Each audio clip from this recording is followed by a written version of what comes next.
Hello, ಮತ್ತೊಂದು ಸಮಾಚಾರ. So ನಮ್ಮ ಎಲ್ಲ ಓಲಾ ಊಬರ್ ಸೊ ಡ್ರೈವರ್ಗಳಿಗೋಸ್ಕರನೇ ಈ ಒಂದು video. So after long time ಆದಮೇಲೆ ವಿಡಿಯೋ ಮಾಡ್ತಾಯಿದ್ದೀನಿ. ಏನಕ್ಕಪ್ಪ ಅಂತ ಅಂದರೆ, ಸೊ ಇದರಲ್ಲಿ ಮೇನ್ ವಿಷಯನ ಫಸ್ಟ್ ಟಾಪಿಕ್ ನಾನು ಹೇಳ್ಬಿಡ್ತೀನಿ, ಕೇಳಿಸ್ಕೊಂಡ್ಬಿಡಿ, ಓಕೆನಾ. ಸೊ ನಂಬರ್ 1 ಟಾಪಿಕ್ ಬಂದುಬಿಟ್ಟು, ನಮ್ಮ ಡಾಕ್ಟರ್ ಬ್ರೋ ಅವರು ರೀಸೆಂಟಾಗಿ ಒಂದು ವಿಡಿಯೋ ಮಾಡ್ತಾರೆ. ಅದು ಏನಪ್ಪ ಅಂತಂದರೆ, ನಮ್ಮ ಯಾತ್ರಿ, ಓಕೆನಾ. ಸೊ ನಮ್ಮ ಯಾತ್ರಿ ಬಗ್ಗೆ ಒಂದು ಪ್ರಮೋಷನ್ ವಿಡಿಯೋ ಮಾಡಿ ಬಿಟ್ಟಿದ್ದು ನಮ್ಮ ಎಲ್ಲ ಆಟೋ ಡ್ರೈವರ್ಸ್ಗಳು ಅವ್ರಿಗೆ ತಿರುಗಿ ಬಿದ್ದುಬಿಟ್ಟಿದ್ದಾರೆ. ಯಾಕೆ ಸರ್ ಈ ಥರ ಪ್ರಮೋಷನ್ ಮಾಡಿದ್ರಿ, ಹಾಗೆ ಹೇಗೆ. ಸೊ ನಂಬರ್ 1 ಪಾಯಿಂಟ್ ಇದು ಡಾಕ್ಟರ್ ಬ್ರೋ ಅವ್ರದ್ದು. ಸೊ ನಂಬರ್ 2 ಪಾಯಿಂಟ್ ಬಂದುಬಿಟ್ಟು, ನಮ್ಮ cab drivers, so car drivers ಎಲ್ಲ ಏನಿದಾರಲ್ಲ, ಸೊ ಅವ್ರಿಗೆ ಒಂದು ಗುಡ್ ನ್ಯೂಸ್ ಇದೆ, ಓಕೆನಾ. ಗುಡ್ ನ್ಯೂಸ್ ಅನ್ನೋಕ್ಕಿಂತ ಜಾಸ್ತಿ ಹೊಯ್ಕೊಂಡು ಹೋಗುವಂಥದ್ದು ಒಂದು ನ್ಯೂಸು. ಸೊ ಇವಾಗ ಡಾಕ್ಟರ್ ಬ್ರೋ ವಿಷಯ ಬರ್ತೀನಿ ನಾನು, ಓಕೆನಾ. ಸೊ ಆ್ಯಕ್ಚುಲಿ ಅವ್ರ ಬಗ್ಗೆ ಮಾತಾಡೋಷ್ಟೇನಿಲ್ಲ. ಆ್ಯಕ್ಚುಲಿ ಏಜಲ್ಲಿ ದೊಡ್ಡವರಾಗಿರ್ಬೋದು, ಬಟ್ ಅವರು ಇದರಲ್ಲಿ ಅವ್ರನ್ನ ನೋಡೋದಾದರೆ ಸದ್ಯಕ್ಕೆ ನಮ್ಮ ಕನ್ನಡ ಯೂಟ್ಯೂಬ್ ಕಮ್ಯುನಿಟಿಯಲ್ಲಿ ಏನಿದೆ ಅಲ್ಲ, ಸೊ ಟಾಪಲ್ಲಿದ್ದಾರೆ, ನಂಬರ್ 1 ಇದ್ದಾರೆ.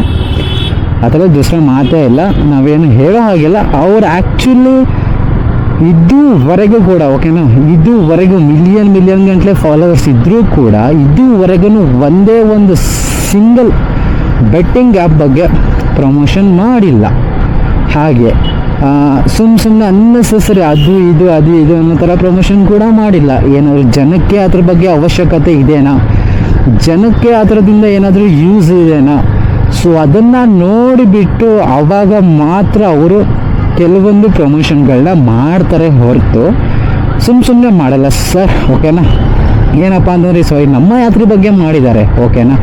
ಸೊ ನಂಬರ್ 1 ಪಾಯಿಂಟ್, ನಮ್ಮ ಯಾತ್ರೆ ಬಗ್ಗೆ ಅವ್ರಿಗೆ ಗೊತ್ತಿಲ್ಲ. ಸೊ ಏನು ಇನ್ಫಾರ್ಮೇಷನ್ ಕೊಡ್ತಾರೋ ಅದನ್ನು ನೋಡ್ತಾರೆ. ಆಮೇಲೆ ಇವಾಗ ಯಾರಿಗೆ ಗೊತ್ತಿಲ್ಲದವ್ರ ಬಗ್ಗೆ ಇವಾಗ ಹೋಗಿ ಕಸ್ಟಮರ್ ಹತ್ರ ಕೇಳಿದ್ರೆ ಕಸ್ಟಮರ್ ಹೇಳಿದ್ರೆ ಒಂದೇ ಮಾತು, ಏನಪ್ಪ ಅಂತಂದರೆ, ಸರ್ ನಮಗೆ ಇಷ್ಟ ಆಗುತ್ತೆ, ಕ್ಯಾಬ್ ಚೆನ್ನಾಗಿದೆ, ನಾವು ಈ ಆ್ಯಪಲ್ಲಿ ಚೆನ್ನಾಗಿದೆ ಅಂತ ಹೇಳ್ತಾರೆ. ಸೊ ಅದನ್ನು ಮಾತ್ರ ಅವರು ಕೇಳ್ತಾರೆ. ಅದು ಬಿಟ್ಟು ಡ್ರೈವರ್ಗಳ ಕಷ್ಟ, ಡ್ರೈವರ್ಗಳ ಕಮಿಷನ್ ಬಗ್ಗೆ, ಡ್ರೈವರ್ಗಳು ಇಷ್ಟು ಡ್ಯೂಟಿ ಮಾಡಿದ್ರೆ ನಮಗೆ ಇಷ್ಟು ಕಮಿಷನ್ ಎಕ್ಸ್ಟ್ರಾ ಸಿಗುತ್ತೆ, ಅದೆಲ್ಲ ಬಂದು ಸರ್ ಯಾರು ಕೇಳಲ್ಲ ಸರ್. ಯಾಕೆ ಗೊತ್ತಾ, ಅದು ಡ್ರೈವರ್ಗೆ ಮಾತ್ರ ಗೊತ್ತು. ಇವಾಗ ಎಕ್ಸಾಂಪಲ್, ನಾವು ಇಷ್ಟು 10 ರೈಡ್ ಮಾಡಿದರೆ ನಮಗೆ ಇಷ್ಟು ರೂಪಾಯಿ ಕಮಿಷನ್ ಅಂತ ಕೊಡ್ತಾರೆ. ಸೊ ಸಮಥಿಂಗ್ ಇರುತ್ತಲ್ಲ ಕಮಿಷನ್, ಅದೆಲ್ಲ ಯಾರಿಗೂ ಗೊತ್ತಿಲ್ಲ. ಸೊ ಇವಾಗ ನೀವು ಮಾತಾಡ್ತಿರೋದು ಏನು ಅಂತಂದರೆ, ಬರೇ ಅವ್ರು ಅದೊಂದು ತಪ್ಪು ಮಾಡಿದ್ದಾರೆ, ಸೊ ನಮ್ಮ ಕಷ್ಟ ನಮಗೆ ಗೊತ್ತು, ಹಾಗೆ ಹೀಗೆ ಅಂತ ಅವ್ರ ಬಗ್ಗೆ ಹೇಳ್ತಾ ಇದ್ದಾರಲ್ವ ಸರ್. ಅವರಿಗೆ ಐ ಥಿಂಕ್ ಇದ್ರ ಬಗ್ಗೆ ಈ ಪ್ರಮೋಷನ್ ಮಾಡಿದ್ರಲ್ಲಿ ಅವ್ರದ್ದು ಏನೂ ತಪ್ಪಿಲ್ಲ, ರಾಂಗ್ ಕೂಡ ಅಲ್ಲ. ಯಾಕಂತಂದರೆ ಕರೆಕ್ಟಾಗಿ ಮಾಡಿದ್ದಾರೆ, ಸೊ ತಪ್ಪೇನೂ ಇಲ್ಲ. ಕಮಿಷನ್ನು ಪ್ಲಸ್ ನಾವು ಇನ್ಸೆಂಟಿವು ಎಲ್ಲವನ್ನು ನಾವು ತೊಗೊಳ್ತಿರ್ಬೇಕಾದ್ರೆ, ಆಫ್ಟರ್ ಆಲ್ ಕಮಿಷನ್ ಬಗ್ಗೆ ನಾವು ಯಾಕೆ ಮಾತಾಡಬೇಕು, ನಮಗೆ ಅರ್ನಿಂಗ್ಸ್ ಅಲ್ಲದೆ ಎಕ್ಸ್ಟ್ರಾ ಇನ್ಸೆಂಟಿವ್ ಕೂಡ ಕೊಡ್ತಾರೆ ಅಲ್ವಾ. ಸೊ ಇವಾಗ ಡಾಕ್ಟರ್ ಬ್ರೋ ಬಗ್ಗೆ ಆದರೆ ನಾವು ಮಾತಾಡೋ ಅವಶ್ಯಕತೆನೇ ಇಲ್ಲ. ಮಿಲಿಯನ್ ಗಂಟಲೆ ಫಾಲೋವರ್ಸ್ ನಾವು ಹೊಂದಿರೋರು ಒಂದು ಪ್ರಮೋಷನ್ ವಿಡಿಯೋ ನಾನು ಮಾಡ್ತಾ ಇದ್ದೀನಿ ಅಂತಂದರೆ ಅದ್ರ ಬಗ್ಗೆ 1000 ಯೋಚನೆ ಮಾಡ್ತಾರೆ. ಒಂದು ಸರಿ ಅಲ್ಲ, 1000 ಸರಿ ಯೋಚನೆ ಮಾಡಿ ಬೇರೆ ಚಿಂತನ ಮಾಡಿ, ಇದು ಸರಿನಾ ತಪ್ಪ ಮಾಡಬಹುದಾ ಅಂತ ಯೋಚನೆ ಮಾಡಿ ಅದ್ರ ಬಗ್ಗೆ ವಿಷಯಗಳನ್ನ ತಿಳ್ಕೊಂಡ್ಬಿಟ್ಟೆ ಪ್ರಮೋಷನ್ನ ಮಾಡಿರ್ತಾರೆ ಹೊರತು ತುಂಬ ಆಳವಾಗಿ ಹೇಳೋದು ಯಾರೂ ನೋಡಲ್ಲ ಸರ್. ಒಂದು ವಿಷಯಗಳನ್ನ, ಕೆಲವೊಂದು ಟಾಪಿಕ್ಗಳನ್ನ ನಾನು ಇವಾಗ ಹೇಳ್ತಾ ಇದ್ದೀನಿ. ಸೊ ಯಾರು ಬೇಜಾರು ಮಾಡ್ಕೊಂಡ್ರೂ ಅಷ್ಟೇ, ಯಾರು ಬೇಜಾರು ಮಾಡ್ಕೋಬೇಡಿ. ಸೊ ಯಾರಿಗೆ ಟಾರ್ಗೆಟ್ ಆಗಿ ಸೊ ಈ ವಿಡಿಯೋ ಅಲ್ಲ, ಆ್ಯಕ್ಚುಲಿ ವಿಡಿಯೋ ಮಾಡೋದಕ್ಕೆ ಮೇನ್ ರೀಸನ್ ಬಂದುಬಿಟ್ಟು, ಸೊ ನಾನು ಕೂಡ ಒಬ್ಬ ಕ್ಯಾಬ್ ಡ್ರೈವರ್, ಓಕೆನಾ. ಸೊ ಅದ್ರ ಬಗ್ಗೆ ಏನು ಗೊತ್ತಿಲ್ಲದೇ ನಾನು ವಿಡಿಯೋ ಮಾಡ್ತಾ ಇಲ್ಲ. ಆ್ಯಕ್ಚುಲಿ ನಾನು ಕೂಡ ಕ್ಯಾಬ್ ಡ್ರೈವರ್, ಕ್ಯಾಬ್ ಓನರ್, ನಂದು ಕೂಡ ಕಾರ್ ಇದೆ, ಎಲ್ಲವೋಡ್ ಕಾರ್ ಇದೆ. ಸೊ ನಾನು ಎಲ್ಲ ಆ್ಯಪ್ಗಳಲ್ಲೂ ಕೂಡ ವರ್ಕ್ ಮಾಡ್ತಾಯಿದ್ದೆ ಕೂಡ. ನಮ್ಮ ಕ್ಯಾಬ್ ಡ್ರೈವರ್ಗಳಿಗೆ ಸೊ ಒಂದು ಗುಡ್ ನ್ಯೂಸ್ ಅನ್ನೋಕ್ಕಿಂತ ಆ್ಯಕ್ಚುಲಿ ಬ್ಯಾಡ್ ನ್ಯೂಸ್. ಏನಪ್ಪ ಅಂತಂದರೆ, ಸೊ ರೀಸೆಂಟಾಗಿ ಕೆಲವೊಂದು ಕಡೆನ ನ್ಯೂಸ್ನ ನೋಡಿರ್ತಾರೆ ಕೆಲವು ತಿಂಗಳುಗಳ ಹಿಂದೆ. ಏನಪ್ಪ ಅಂತಂದರೆ, ನಮ್ಮ ಬ್ಯಾಂಗ್ಳೂರು ಸಿಟಿಯಿಂದ ಸೊ ಏರ್ಪೋರ್ಟಿಗೆ ಹೋಗೋದಕ್ಕೆ ಒಂದು ಫ್ಲೈಟ್, ಸೊ ಫ್ಲೈಟ್ ಅನ್ನೋಕ್ಕೆ ಒಂದು ಹೆಲಿಕಾಪ್ಟರ್ ಥರ, ಸೊ ಪ್ಯಾಸೆಂಜರ್ ಹೆಲಿಕಾಪ್ಟರ್ ಅಂತ ಅನ್ಬೋದು. ಸೊ ಆ ಥರ ಒಂದು ರೆಡಿ ಆಗುತ್ತೆ, ಸೊ ಬರುತ್ತೆ ಅಂತ ಏನು ನೋಡ್ತಾ ಇದ್ರಲ್ವ ಸೊ ನ್ಯೂಸ್ನ. ಸೊ ಇವಾಗ ಏನು ನಾನು ಫೋಟೋ ಹಾಕ್ತಿದ್ದೀನಲ್ಲ ಇದೆ, ಓಕೆನಾ. ಸೊ ನೋಡ್ತಾ ಇದ್ರಲ್ವಾ. ಸೊ ಈ ಒಂದು ವಿಷಯ ಬಂದಾಗ ಆ್ಯಕ್ಚುಲಿ ನಾನು ಕೂಡ ಕ್ಯಾಬ್ ಹೊಡಿತಾನೇ ಇದ್ದೆ. ಸೊ ಅವಾಗ ಅಂದ್ಕೊಂಡಿದ್ದು ಒಂದೇ ಒಂದು, ನಾನಲ್ಲ ಕೆಲವೊಬ್ರು ಸೊ ಏನು ಡ್ರೈವರ್ಸ್, ಓಲಾ ಊಬರ್ ಡ್ರೈವರ್ಸ್ ಏನಿದಾರಲ್ಲ, ಎಲ್ಲರೂ ಅಂದ್ಕೊಂಡಿದ್ದು ಒಂದೇ ಮಾತು, ಏನಪ್ಪ ಅಂದರೆ ಇದೆಲ್ಲ ಇಷ್ಟು ಬೇಗ ಬರಲ್ಲ, ಮಿನಿಮಮ್ ಒಂದು 10 ವರ್ಷ ಏನಾದರೂ ಬೇಕು ಹಾಗೆ ಹೀಗೆ ಅಂತ. ಸೊ ನಾನು ಕೂಡ ಅದೇ ಥರ ಅಂದ್ಕೊಂಡಿದ್ದೆ. ಬಟ್ ಅಲ್ಲ ಸರ್, ಆಲ್ರೆಡಿ ರೆಡಿ ಆಗಿದೆ ನೋಡಿ, ಇನ್ನೇನು ಬರೋದೊಂದೇ ಬಾಕಿ ಇರೋದು. ಸೊ ಇನ್ಮೇಲೆ ಕ್ಯಾಬ್ ಡ್ರೈವರ್ಸ್ ಏನು ಏರ್ಪೋರ್ಟ್ ಹೊಡಿತಾ ಇದ್ರಲ್ಲ, ಸೊ ಸಿಟಿ ಟು ಏರ್ಪೋರ್ಟ್ ಏನು ಹೊಡಿತಾ ಇದ್ರಲ್ಲ, ಸೊ ಆದಷ್ಟು ಮರ್ತ್ಕೊಂಡ್ಬಿಡಿ ಅಂತಲೇ ಹೇಳ್ಬೋದು. ಯಾಕಂದರೆ ಸೊ ನಮಗೇನು ರೇಟ್ ಕೊಡ್ತಿದ್ರಲ್ಲ ಸಿಟಿಯಿಂದ ನಮಗೆ ಏರ್ಪೋರ್ಟಿಗೆ, ಈಗ ಸೇಮ್ ರೇಟ್ ಕೂಡ ಅದರಲ್ಲೇ ಕೊಡ್ತಾಯಿದ್ರು. ಸೊ ಕಸ್ಟಮರ್ ಇನ್ನು ಯಾಕಪ್ಪ ನಮಗೆ ಕ್ಯಾಬಿಗೆ ಬರ್ತಾರೆ ಹೇಳಿ. 1-1.5 ಗಂಟೆ ಹೋಗೋದನ್ನು 20 ನಿಮಿಷನೂ ಸಮಥಿಂಗ್ ಎಷ್ಟೋ ಮಾಡಿದ್ದಾರೆ. ಸೊ ಅಷ್ಟರಲ್ಲಿ ಅಲ್ಲಿಗೆ ಹೋಗಿ ರೀಚ್ ಆಗ್ಬೋದು ಅಂತ ಅವ್ರಿಗೆ ಗೊತ್ತಾಗಬೇಕಾದ್ರೆ ಅವ್ರು ಯಾಕೆ ಸರ್ ನಮಗೆ ಕ್ಯಾಬ್ನ ಬುಕ್ ಮಾಡ್ತಾರೆ. ಸೊ ಇದೊಂದು ಬ್ಯಾಡ್ ನ್ಯೂಸ್ ಅಂತಲೇ ಹೇಳ್ಬೋದು. ಆಲ್ರೆಡಿ ಅದು ಹೆಲಿಕಾಪ್ಟರ್ ಕೂಡ ಲಾಂಚ್ ಆಗಿದೆ ಪ್ಯಾಸೆಂಜರ್ದು.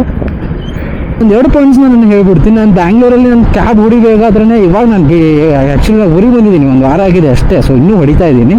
ಸೊ ಆವಾಗ ನನಗೆ ಸಿಕ್ತು, ನಾನು ವರ್ಕ್ ಮಾಡ್ತಿದ್ದಿದ್ದೆ ನಮ್ಮ ಯಾತ್ರಿ ಪ್ಲಸ್ ರ್ಯಾಪಿಡೋ. ಸೊ ಸುಳ್ಳೆ ಕೇಳಿ, ರ್ಯಾಪಿಡೋ ಮತ್ತು ನಮ್ಮ ಯಾತ್ರಿ ಅನ್ನೋದೇನು 2 ಆ್ಯಪ್ ಇದೆಯಲ್ಲ, ಸೊ ಇವೆರಡೇ ಆ್ಯಪಲ್ಲಿ ನಾನು ವರ್ಕ್ ಮಾಡ್ತಾ ಇದ್ದಿದ್ದು. ಏನಕ್ಕಪ್ಪ ಅಂತಂದ್ರೆ ನಮಗೆ ಊಬರ್ ಹಾಗೆ ಓಲಾ ಸೊ ಇವೆಲ್ಲ ಏನಿದಾವಲ್ಲ, ಸೊ ನಮಗೆ ಇವು ಸಿಗ್ತಾರಿಲ್ಲ ಅಮೌಂಟ್, ಅಂದರೆ ನಾವು ದುಡಿಯೋ ರೇಂಜಿಗೆ ನಮಗೆ ದುಡ್ಡು ಕೊಡ್ತಿರಲಿಲ್ಲ. ಸೊ ಹಾಗಾಗಿ ನಾನು ಡಿಪೆಂಡ್ ಆಗಿದ್ದೆ ನಮ್ಮ ಯಾತ್ರಿ ಪ್ಲಸ್ ರ್ಯಾಪಿಡೋ. ಸೊ ಇವೆರಡರ ಮೇಲೆ ನಾನು ಡಿಪೆಂಡ್ ಆಗಿ ನಾನು ಕೆಲಸ ಮಾಡ್ತಾಯಿದ್ದೆ. ಏನಕ್ಕಂದರೆ ಸೊ ನನಗೆ ಚೆನ್ನಾಗಿ ಅರ್ನಿಂಗ್ಸ್ ಇತ್ತು, ಸೊ ಚೆನ್ನಾಗಿ ದುಡ್ಡು ಕೊಡ್ತಾಯಿದ್ರು, ಓಕೆನಾ.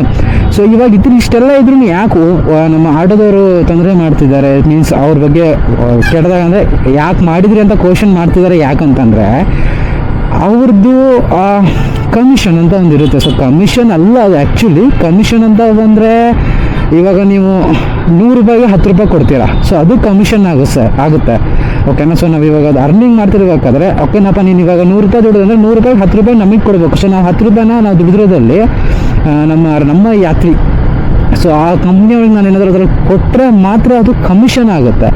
ಬಟ್ ಇಲ್ಲಿ ಇವ್ರು ಮಾಡ್ತಿರೋ ಚಾರ್ಜಸ್ ಬಂದ್ಬಿಟ್ಟು ಏನಂತಂದರೆ ಪರ್ ಡೇಗೆ 25 ರೂಪೀಸ್ ಅನ್ನೋ ಸಮಥಿಂಗ್ ಇದೆ ಅಷ್ಟೇ, ಓಕೆನಾ. ಸೊ ಫರ್ ಡೇಗೆ ಇರೋದು ಅದು, ಆ್ಯಕ್ಚುಲಿ ಅದು ಕಮಿಷನ್ ಅಲ್ಲ. ಸೊ ಅವ್ರ ಫೀಸ್ ಅಂತಲೇ ಹೇಳ್ಬೋದು ಅದನ್ನು, ಓಕೆನಾ. ಸೊ ಇವಾಗ ಒಂದು ಆ್ಯಪ್ನ ಕಂಡು ಹಿಡಿದು ಆ ಆ್ಯಪಲ್ಲಿ ನಾವು ಅರ್ನಿಂಗ್ಸ್ನ ಮಾಡ್ತಾ ಇದೀವಿ, ನಮಗೊಂದು ಹೆಲ್ಪ್ ಮಾಡ್ತಿದ್ದಾರೆ ಅವರು ಅಂತಂದರೆ, ಸೊ ಒಂದು ಗಾಡಿ ಫರ್ ಡೇಗೆ 25 ರೂಪೀಸ್ ಅಂತ ಹೊಡೆದಿಲ್ಲ. ಯಾಕಂದ್ರೆ ನಮಗೆ ಅವರು ಫರ್ ಡೇಗೆ ಅರ್ನಿಂಗ್ಸ್ ನಮ್ಗೆ 2,500 3 ಸಾವಿರ ರೂಪಾಯಿವರೆಗೂ ಅರ್ನಿಂಗ್ಸ್ ಕೊಡ್ತಿದ್ದಾರೆ, ಓಕೆನಾ. ಸೊ ನಾನು ಮಾಡಿ ಹೇಳ್ತಾ ಇದ್ದೀನಿ, 2,500 3 ಸಾವಿರ ನಮಗೆ ಅರ್ನಿಂಗ್ಸ್ ಕೊಡ್ತಿರ್ಬೇಕಾದ್ರೆ ನಾವು 25 ರೂಪಾಯಿ ಕೊಡ್ತಿರಲಿ, ಐ ಥಿಂಕ್ ನಮ್ಮದೇನು ಹೋಗಲ್ಲ, ಓಕೆನಾ. ಇದೊಂದು ಪಾಯಿಂಟು. ಹಾಗೆ ಇನ್ನೊಂದು ಪಾಯಿಂಟ್ ಏನಪ್ಪ ಅಂದರೆ 25 ರೂಪಾಯಿ ಒಂದು ಗಾಡಿ ಲೆಕ್ಕ ಹಾಕ್ತಿರೋ, ಸೊ ಇನ್ನು ಲಕ್ಷಾಂತರ ಗಾಡಿಗಳಿದ್ದಾವೆ, ಅದು ಲೆಕ್ಕ ಹಾಕ್ಬೋದಲ್ಲ. ಓಕೆ ಸರ್, ಇಲ್ಲ ಅಂತಲ್ಲ, ಅದು ಬಿಸ್ನೆಸ್ ಅಲ್ವಾ. ಸೊ ಅವ್ರದ್ದು ಇವಾಗ ನಾವು ಅವ್ರದ್ದು ಯೂಸ್ ಮಾಡ್ತಿದ್ದೀವಿ ಅಂದರೆ ಅಫ್ಕೋರ್ಸ್ ಅವ್ರ ಕಮಿಷನ್ ಅವ್ರದ್ದು ಏನು ಫೀಸ್ ಇದನ್ನು ಅದನ್ನು ನಾವು ಕಟ್ಟಲೇಬೇಕು. ಇವಾಗ ಮುಂಚೆ ಓಲಾ ಊಬರಲ್ಲಿ ಎಷ್ಟು ಕಮಿಷನ್ ತೊಗೊಳ್ತಾಯಿದ್ರು, ಪ್ರತಿಯೊಂದು ಆರ್ಡ್ರಲ್ಲೂ ಕೂಡ ಅವರು ಕಮಿಷನ್ ತೊಗೊಳ್ತಾನೇ ಇದ್ದರು. ಪ್ರತಿಯೊಂದು ಆರ್ಡ್ರು ನೀವು 30 ರೂಪಾಯಿ ಆರ್ಡ್ರ್ ಹೋದ್ರೂ 10 ರೂಪಾಯಿ ಕಮಿಷನ್ ಅವ್ರು ತೊಗೊಳ್ತಾಯಿದ್ರು. ಸೊ ಇದು ಆಗಲ್ಲ, ಪರ್ ಡೇಗೆ ಬರೀ 25 ರೂಪೀಸ್ನ ಇವರು ಚಾರ್ಜ್ ಮಾಡ್ತಿದ್ದಾರೆ, ಓಕೆನಾ. ಸೊ ಇದೊಂದು ಪಾಯಿಂಟ್. ಆದರೆ ಸೊ ನೆಕ್ಸ್ಟ್ ಪಾಯಿಂಟ್ ಇನ್ನೂ ಏನಪ್ಪ ಅಂತಂದರೆ, ಸ್ಟಾರ್ಟ್ ಆಗಿದ್ದೆ ಫಸ್ಟ್ ಆ್ಯಕ್ಚುಲಿ ಒಂದಲ್ಲ, ಇದು ಈ ಕ್ಯಾಬ್ ವಿಷಯ ಅಂತ ಬಂದಾಗ ಸೊ ಸಿಕ್ಕಾಪಟ್ಟೆ ಟಾಪಿಕ್ಗಳು ಓಡಾಡ್ತಾನೇ ಇದ್ದಾವೆ. ಇದು ಇವತ್ತಿಂದಲ್ಲ ಸರ್, ಇದು ಎಷ್ಟೋ ವರ್ಷಗಳಿಂದ ಸ್ಟಾರ್ಟ್ ಆಗಿರೋದೆ. ಫಸ್ಟು ಬೈಕ್ ರ್ಯಾಪಿಡೋ ಅಂತ ಬಂತು, ಓಕೆನಾ. ಸೊ ಬೈಕ್ ಟ್ಯಾಕ್ಸಿ ಹೊಡಿತಿರ್ಬೇಕಾದ್ರೆ ಆಟೋದವರು ಅಲ್ಲೂ ಕೂಡ ದೊಡ್ಡದಾಗಿ ಗಲಾಟೆ ಸ್ಟಾರ್ಟ್ ಮಾಡಿದ್ರು. ಆ್ಯಕ್ಚುಲಿ ನನ್ನ ಮೇಲೇ ಆಗಿದೆ, ಓಕೆನಾ. ನಾನು ಸ್ಟಾರ್ಟಿಂಗ್ ಕಾರ್ ತೊಗೊಳೋಕ್ಕಿಂತ ಮುಂಚೆ ನಾನು ಝೊಮ್ಯಾಟೋಯಿಂದ ಬೈಕಲ್ಲಿ ರ್ಯಾಪಿಡೋ ಮಾಡ್ತಾಯಿದ್ದೆ. ಸೊ ಅವಾಗ ನನಗೆ ಝೊಮ್ಯಾಟೋ ಮಾಡೋಕ್ಕೆ ಏನಾದರೂ ಪೆಟ್ರೋಲಿಗೆ ಕಾಸು ಬೇಕು ಅಂದಾಗ ನಾನು ರ್ಯಾಪಿಡೋ ಯೂಸ್ ಮಾಡ್ತಿದ್ದೆ ಅವಾಗ. ಸೊ ಎಷ್ಟೋ ಸರಿ ಹಿಡ್ಕೊಂಡು ನನಗೆ ಬೈದಿದ್ದಾರೆ, ಅದು ಕೆಟ್ಟ ಮಾತುಗಳನ್ನ ಬೈದಿದ್ದಾರೆ. ಅಷ್ಟೇ ಅಲ್ಲ, ಒನ್ ಟೈಮ್ ನನ್ನ ಫೋನ್ ಕೂಡ ಹೊಡೆದಾಕಿದ್ದಾರೆ ಹಿಡ್ಕೊಂಬಿಟ್ಟು. ಇದು I think cab Ola Uber so ಈ ಆಟೋದವ್ರಿಗೂ ಇದು ಇವಾಗಿಂದೇನು ಅಲ್ಲ ವಿಷಯ, ಓಕೆನಾ. ಸೊ ಯಾಕಂದರೆ ಇದು ಯಾವಾಗ ಎಷ್ಟೋ ವರ್ಷಗಳಿಂದನೂ ನಡೀತಾನೇ ಬಂದಿದೆ. ಅದ್ರ ಜೊತೆ ಇನ್ನೊಂದು ವಿಷಯಪ್ಪ ಸರ್, ಏನಪ್ಪ ಅಂದರೆ ನಮ್ಮ ಕ್ಯಾಬ್ ಡ್ರೈವರ್ಗಳು ಇವಾಗ ಹೊಸ ಕಾರ್ ತಗೊಂಡು ಇನ್ನು ಮೇಲೆ ಯಾರಾದರೂ ಶುರು ಮಾಡೋಂಗಿದ್ರೆ ಕ್ಯಾಬ್ ನಾನು ತಗೊಳ್ತೀನಿ, ಅಷ್ಟು ದುಡಿತೀನಿ, ಇಷ್ಟು ದುಡಿತೀನಿ. ಸೊ ದುಡಿತಾ ಇದ್ದಾರೆ, ನಾನು ಇಲ್ಲ ಅಂತ ಹೇಳ್ತಾ ಇಲ್ಲ. ಸೊ ಎಲ್ಲರೂ ದುಡಿತಿಲ್ಲ, ಎಲ್ಲರೂ ದುಡಿತಾ ಇದ್ದಾರೆ. ಸೊ ಆ ಥರ ಇವ್ರು ದುಡಿತಿದ್ದಾರೆ ಅನ್ನಂಗಿಲ್ಲ, ಇವ್ರು ದುಡಿತಿಲ್ಲ ಅನ್ನಂಗಿಲ್ಲ. ಸೊ ಆ ಥರ ಬಿಸ್ನೆಸ್ ಆಗ್ತಾ ಇದೆ ಬೆಂಗಳೂರಲ್ಲಿ. ಓಕೆನಾ. ಹೊಸದಾಗಿ ಕ್ಯಾಬ್ನ ತೊಗೊಂಡು ನಾನು ಅರ್ನಿಂಗ್ಸ್ ಮಾಡ್ತೀನಿ ಅನ್ನೋರಿಗೆ ಇನ್ನೊಂದು ವಿಷಯ, ನಂಬರ್ 1 ವಿಷಯ, ಫ್ಲೈಟ್ ಲಾಂಚ್ ಆಗ್ತಾ ಇದೆ ಒಂದು. ನಂಬರ್ 2 ವಿಷಯ, ಆಲ್ರೆಡಿ 1000 ಕಂಪ್ನಿಗಳು ನಮ್ಮ ಬ್ಯಾಂಗ್ಳೂರಲ್ಲಿ ಇದೆ. ಏನು ಕಂಪ್ನಿಗಳಂತಂದರೆ, ಸೊ ಇವಾಗ ಅವ್ರದ್ದೇ ಸಾವಿರಾರು ಕಾರ್ಗಳನ್ನ ತೊಗೊಂಡ್ಬಿಟ್ಟು ಓಲಾ, ಊಬರ್ ಅವರೇ ಅಟ್ಯಾಚ್ ಮಾಡಿ ಕೊಡ್ತಾರೆ. ನಿಮ್ಮ ಹತ್ರ ಕಾರ್ ಇಲ್ಲಾಂದ್ರೂ ಪರವಾಗಿಲ್ಲ, ಸೊ ಅವರೇ ಅಟ್ಯಾಚ್ ಮಾಡಿ ಕೊಡ್ತಾರೆ. ನೀವು ಆರಾಮಾಗಿ ನೀವು ಅರ್ನಿಂಗ್ಸ್ ಮಾಡೋದು ವೀಕ್ಲಿ ಫಾರ್ ವೀಕಿಗೆ ಅವ್ರಿಗೆ ಇಷ್ಟಿಷ್ಟು ಅಂತ ಫೀಸ್ ಕಟ್ಟೋದಿರುತ್ತೆ. ಅದನ್ನು ಕಟ್ಕೊಂತಂದರೆ ಮುಗಿದೇ ಹೋಯಿತು. ಅವೇ ಲಕ್ಷಾಂತರ ಗಾಡಿಗಳಾಗ್ಬಿಟ್ಟಿದ್ದಾವೆ ಇವಾಗ ಬೆಂಗಳೂರಲ್ಲಿ. ಅಂತರದಲ್ಲಿ ಇನ್ನು ನೀವು ಸ್ವಂತ ಕಾರ್ ತೊಗೊಂಡು ಏನಾದರೂ ಒಂದು ದುಡಿಮೆ ಮಾಡ್ತೀನಿ ಅಂದರೆ, ಸೊ ನಮ್ಮ ತಾನೇ ಮಾಡೋದನ್ನು ತುಂಬ ಕಷ್ಟ ಇದೆ. ಅದಕ್ಕೂ ಮೀರಿ ಇನ್ನೂ ಏನಪ್ಪ ಅಂದರೆ, ಊಬರ್ ಕಂಪ್ನಿ ಅವನೇ ಬಿಟ್ಟವನೇ ಕಾರ್ನ, ಊಬರ್ ಬ್ಲ್ಯಾಕ್ ಅಂತ. ಓಕೆನಾ. ಅಲ್ಲಿ ಹೊಡೆತ ಬಿದ್ದಿದೆ.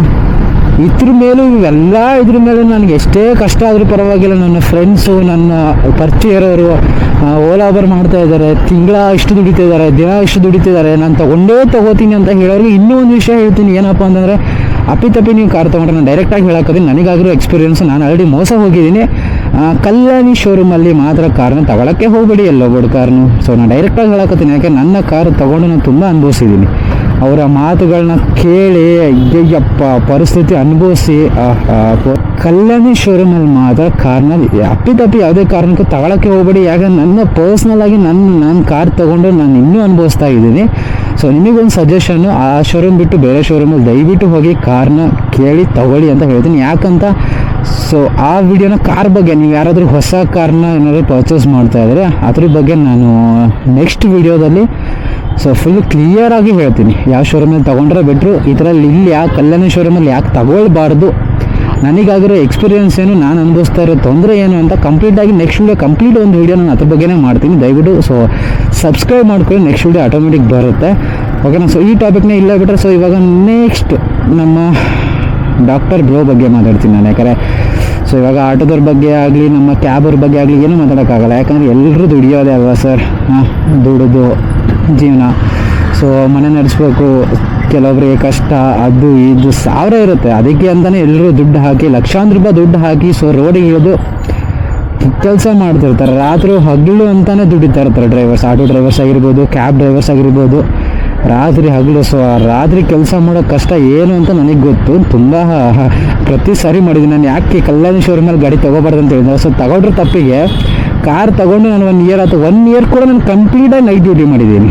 ಕಂಪ್ಲೀಟಾಗಿ ನೈಟ್ ಡ್ಯೂಟಿ, ಡೇ ಡ್ಯೂಟಿ ನನಗೆ ಹೋಗೋಕ್ಕೆ ಆಗಿಲ್ಲ. ಸೊ ನಾನು ಮಾಡೋ ತಪ್ಪಿಗೆ ಅಲ್ಲಿ ಕಾರ್ ತೊಗೊಂಡು, ಸೊ ಅಲ್ಲಿರೋರನ್ನ ಮಾತನ್ನ ಕೇಳಿ ತೊಗೊಂಡು ತಪ್ಪು ಮಾಡಿರೋ ಹೊರತಕ್ಕೆ ಸೊ ಕಂಪ್ಲೀಟಾಗಿ 1 ಇಯರ್ ನಾನು ನೈಟ್ ಡ್ಯೂಟಿ ಮಾಡಬೇಕಾಗಿರೋ ಪರಿಸ್ಥಿತಿ ನಂದಾಗಿದೆ. ಓಕೆನಾ. ಓಕೆ. ಸೊ ಇಷ್ಟೇ ಮ್ಯಾಟ್ರು, ಇನ್ನೇನಿಲ್ಲ ಸರ್. ಸುಮ್ಮನೆ ಯಾಕೆ ಒಬ್ಬರ ಬಗ್ಗೆ ನಾವು ಒಂದು ಕಂಟೆಂಟ್ ಕ್ರಿಯೇಟರು, ಸೊ ವಿಡಿಯೋ ಮಾಡಿದ ತಕ್ಷಣ, ಸೊ ಅವನು ಚೆನ್ನಾಗಿದ್ದಾನೆ ಅಂದ ತಕ್ಷಣ, ಚೆನ್ನಾಗಿ ಓಡ್ತಾ ಇದೆ ಅಂದ ತಕ್ಷಣ ಒಂದೊಂದು ಸಣ್ಣ ಪಾಯಿಂಟಲ್ಲಿ ಕೂಡ ನಾವು ಅವ್ರನ್ನ ಹಿಡ್ಕೋಬಾರ್ದು. ಯಾವುದೇ ಒಂದು ಸಣ್ಣ ಪಾಯಿಂಟಲ್ಲಿ ಕೂಡ ಅವ್ರ ಬಗ್ಗೆ ಕೆಟ್ಟದಾಗಲಿ ನೆಗೆಟಿವ್ ಆಗಲಿ ಮಾತಾಡಬಾರ್ದು. ಯಾಕಂದರೆ ಅದ್ರ ಹಿಂದೆ ಅವರು ಸಾವಿರ ಒಳ್ಳೆ ವೀಡಿಯೋಸ್, ಸಾವಿರ ಒಳ್ಳೆ ಕೆಲಸಗಳನ್ನ ಮಾಡಿರ್ತಾರೆ. ಓಕೆನಾ. ಸೊ ಯಾವುದೋ ಒಂದು ಸಣ್ಣ ಪಾಯಿಂಟ್ ಆ್ಯಕ್ಚುಲಿ ತಪ್ಪಲ್ಲದೇ ಇರೋದಲ್ಲಿ ತಪ್ಪನ್ನ ಹುಡುಕಿ ಮಾತಾಡೋದು ದೇವರನ್ನೇ ತಪ್ಪಾಗುತ್ತೆ. ನಮ್ಮದೇ ತಪ್ಪು, ಗೊತ್ತಿದ್ದು ಎಲ್ಲ ತಿಳಿದು ಮಾತಾಡೋದು ತುಂಬ ರಾಂಗ್ ಆಗುತ್ತೆ. ಸೊ ಐ ಥಿಂಕ್ ನನ್ನ ಪ್ರಕಾರ ಬಂದು ಡಾಕ್ಟರ್ ಅವರು ಮಾಡಿದ್ದೇನೋ ತಪ್ಪಿಲ್ಲ. ಹಾಗೆ ಈ ಆಟೋ ಮತ್ತು ಈ ಆ್ಯಪ್ಗಳು ಏನಿದೆಯಲ್ಲ, ಸೊ ಡೈಲಿ ಅರ್ನಿಂಗ್ಸ್ ಮಾಡೋ ಆ್ಯಪ್ಗಳು, ಇದು ಜಗಳ ಇದು ಯಾವತ್ತೂ ಬಿಟ್ಟಿದ್ದಲ್ಲ. ಯಾಕೆ ಏನೂ ಇಲ್ಲ. ಸೊ ಅಷ್ಟೂ ಮೀರಿ ಮನಸ್ಸು ಬೇಜಾರಾಗಿದೆ, ನಾನು ಏನೂ ಮಾಡೋಕ್ಕಾಗಲ್ಲ. ಸೊ ಸಾರಿ ಅಷ್ಟೇ. ಈ ವಿಡಿಯೋದಲ್ಲಿ ಇಷ್ಟೇ, ಇನ್ನೇನಿಲ್ಲ. ಸೊ ಮತ್ತೆ ನೆಕ್ಸ್ಟ್ ವಿಡಿಯೋದಲ್ಲಿ ನೆಕ್ಸ್ಟ್ ಕಂಟೆಂಟಲ್ಲಿ ಸಿಗ್ತೀನಿ. ಆ್ಯಕ್ಚುಲಿ ನಾಳೆ ಕಂಟೆಂಟ್ ಇದೆ, ಬೆಂಕಿ ಕಂಟೆಂಟ್ ಅನ್ಕೊಂಬಿಡಿ. ಯಾಕಂದರೆ ಯಾರು ಓಲಾ ಊಬರ್ ಡ್ರೈವರು ಯಾರು ನನಗೆ ಹೊಸದಾಗಿ ಕಾರ್ನ ತಗೊಂಡು ಡ್ಯೂಟಿ ಮಾಡಬೇಕು ಅಂತ ಅಂದ್ಕೊಂಡಿದ್ದೀನಿ ಅಂತ ಏನಿದೆಯಲ್ಲ, ಅವರು ದಯವಿಟ್ಟು ಈ ಶೋರೂಮಲ್ಲಿ ಮಾತ್ರ ಕಾರ್ನ ತಗೊಳ್ಬೇಡಿ, ಕಲ್ಯಾಣಿ ಮೋಟಾರ್ಸ್. ಓಕೆನಾ. ಡೈರೆಕ್ಟಾಗಿ ಹೇಳಕತ್ತಲ್ಲ ಯಾಕೆ ಏನು ನನಗಾಗಿರೋ ಮೋಸ. ಸೊ ಅದನ್ನು ಪಿನ್ ಟು ಪಿನ್ ನಾನು ನಾಳೆ ಹೇಳ್ತೀನಿ. ಓಕೆನಾ. ಸೊ ನಾಳೆ ವಿಡಿಯೋದಲ್ಲಿ ಬರುತ್ತೆ, ದಯವಿಟ್ಟು ಚೆಕ್ ಮಾಡಿ ಅಂತ ಹೇಳ್ತಾ, ಸೊ ವಿಡಿಯೋ ಇಷ್ಟ ಆಗಿದ್ರೆ ಸಬ್ಸ್ಕ್ರೈಬ್ ಮಾಡ್ಕೊಳ್ಳಿ, ಲೈಕ್ ಮಾಡಿ, ಹಾಗೆ ಶೇರ್ ಮಾಡಿ. ಇನ್ಸ್ಟಾದಲ್ಲಿ ಸಣ್ಣ ಸಣ್ಣ ವೀಡಿಯೋಸ್ ಬರ್ತಾ ಇರುತ್ತೆ, ಅಲ್ಲಿ ಹೋಗಿ ಕೂಡ ಫಾಲೋ ಮಾಡ್ಕೊಳ್ಳಿ. ನಿಮ್ಮ ಸಪೋರ್ಟ್ ಇದೇ ಥರ ಇದ್ದರೆ ಚೆನ್ನಾಗಿರುತ್ತೆ. ಇಷ್ಟು ಹೇಳ್ತಾ ವಿಡಿಯೋನ ಏನು ಮಾಡ್ತಾ ಇದ್ದೀನಿ. ಬಾಯ್ ಬಾಯ್.